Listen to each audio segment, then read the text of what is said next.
Good morning, driving dollars peeps. Francis back here.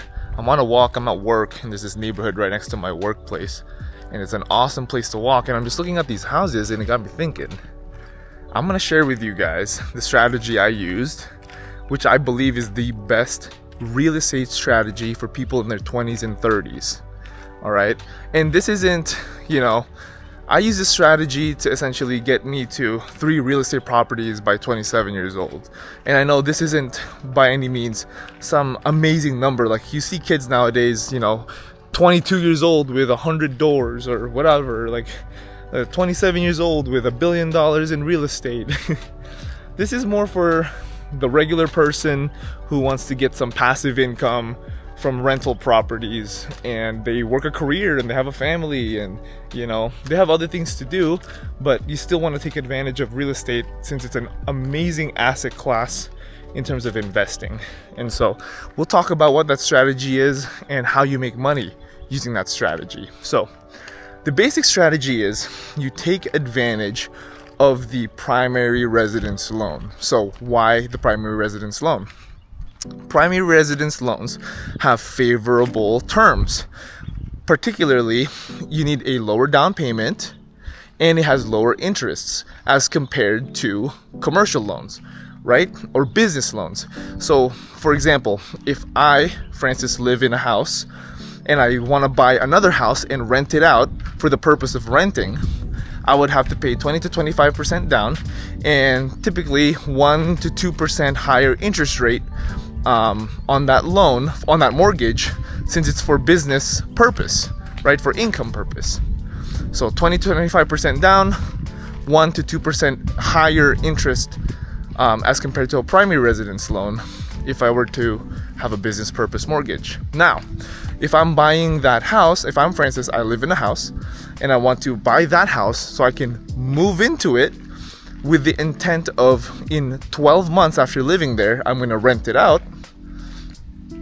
Now I would have a primary residence loan. I would qualify for a primary residence loan. And what does that mean?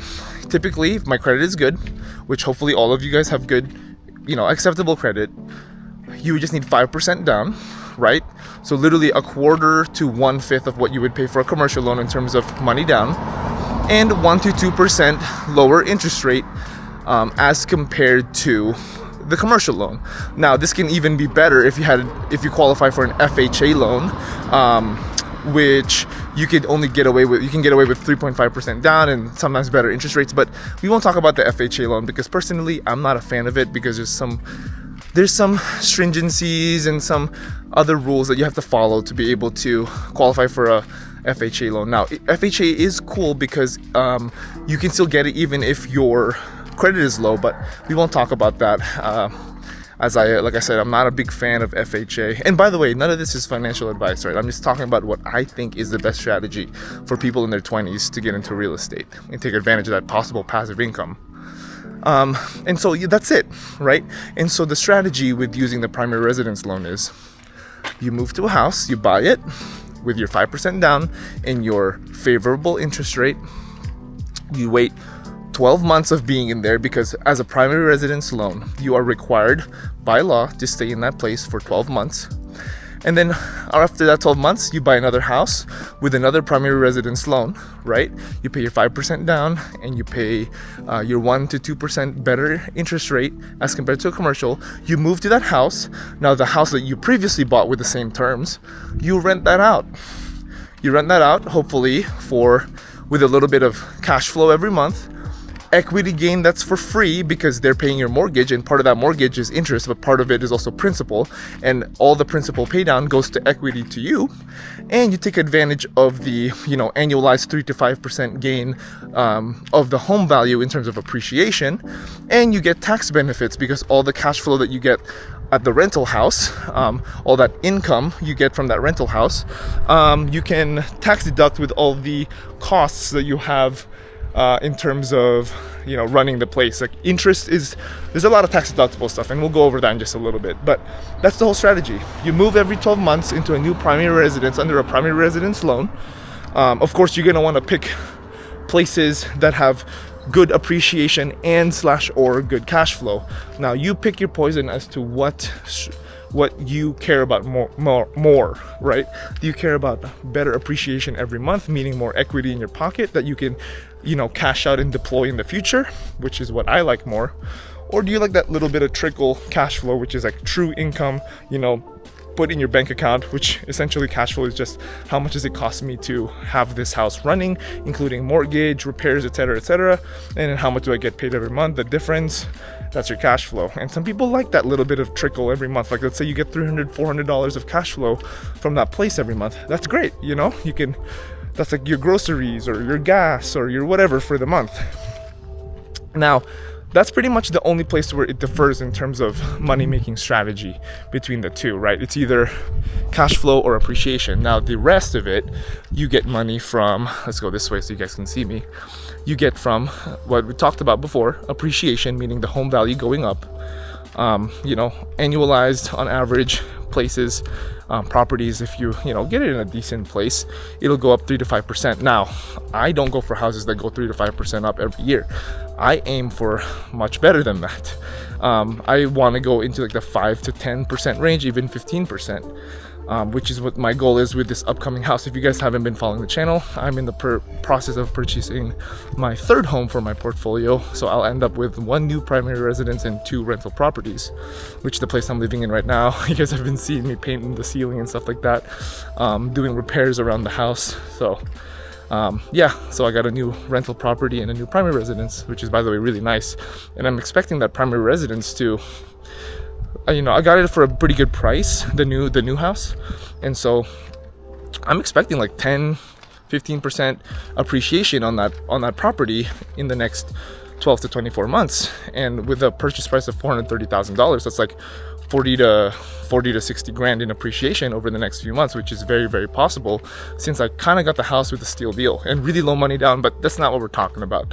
Essentially, my cash on cash return on that new house is really, really good because of the terms that I got it for. But what were we talking about? Oh yeah, how you make money on this strategy. So we talked about cash flow versus appreciation. Then you can get money from principal pay down, which is the equity, how much of that portion of the house that you end up owning after every monthly payment that goes to your principal. You own a little bit more of the house every time you pay every month.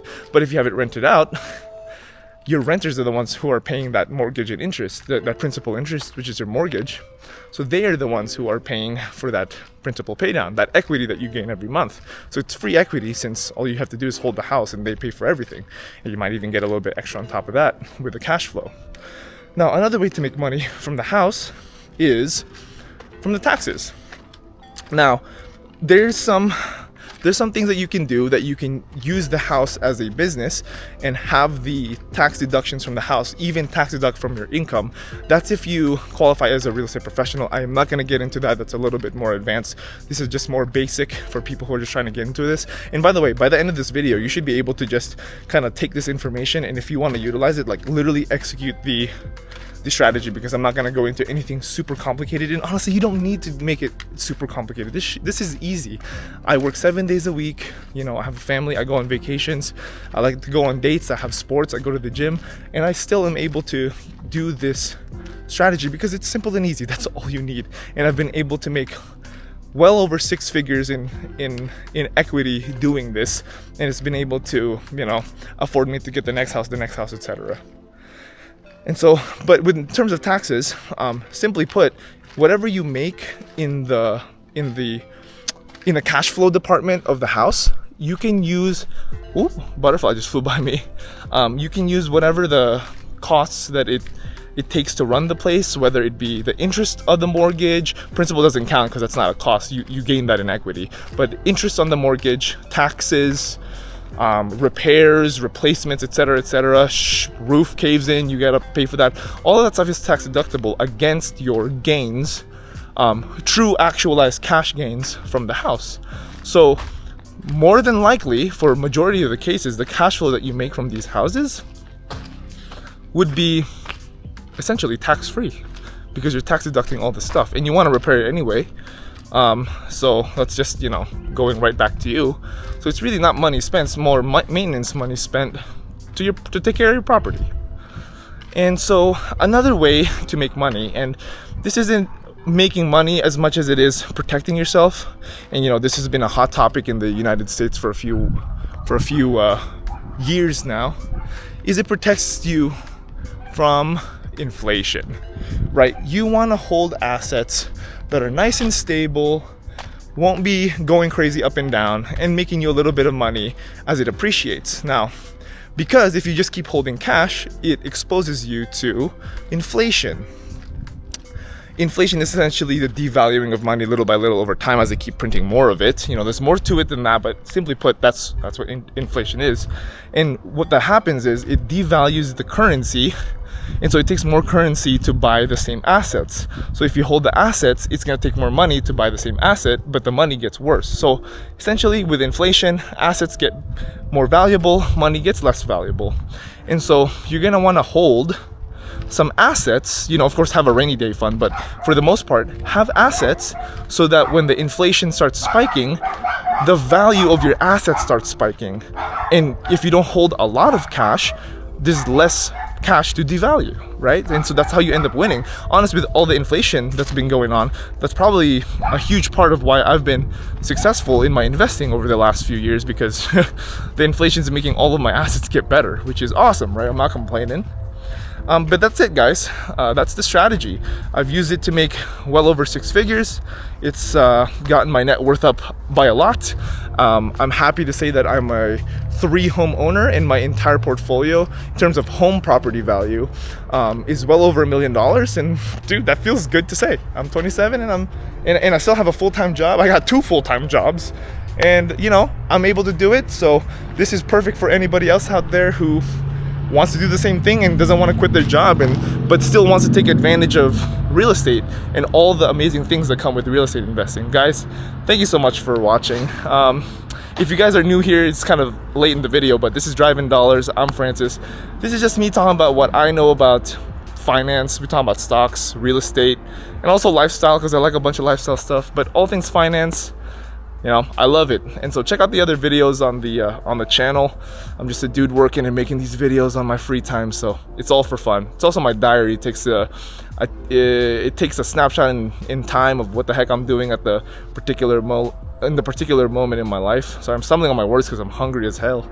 But anyway, thank you guys for watching this video. Comment down below what you guys think of this real estate strategy and what strategies you guys have used. Like I said, this is simple and easy, not a lot of brain usage that it takes. Of course there's a learning curve, but what doesn't? And but other than that, it's been absolutely fantastic. If you guys want me to go more into this and all the other details, like tell me more about mortgages, or like actually getting a rental into your renters, what repairs should you do, what repairs on houses has the best ROI, etc., etc. What areas in your city should you invest in? What kind of neighborhoods, like A, B, C, or D kind of neighborhoods? What price range, etc., etc., etc. If you guys have any questions, put it in the comments below, and I'll type an answer back to you, and I might even make a video. But guys, thank you so much for watching. I always say the same outro, and I'm gonna say it again. Do your due diligence, even with real estate. Do your due diligence. Empower yourself to make more. So learn the real estate game if you want to take advantage of all those things that I talked about. That's so great about real estate. And of course, with real estate and stocks, and with our work and everything else that we're doing, our businesses, let's make this money.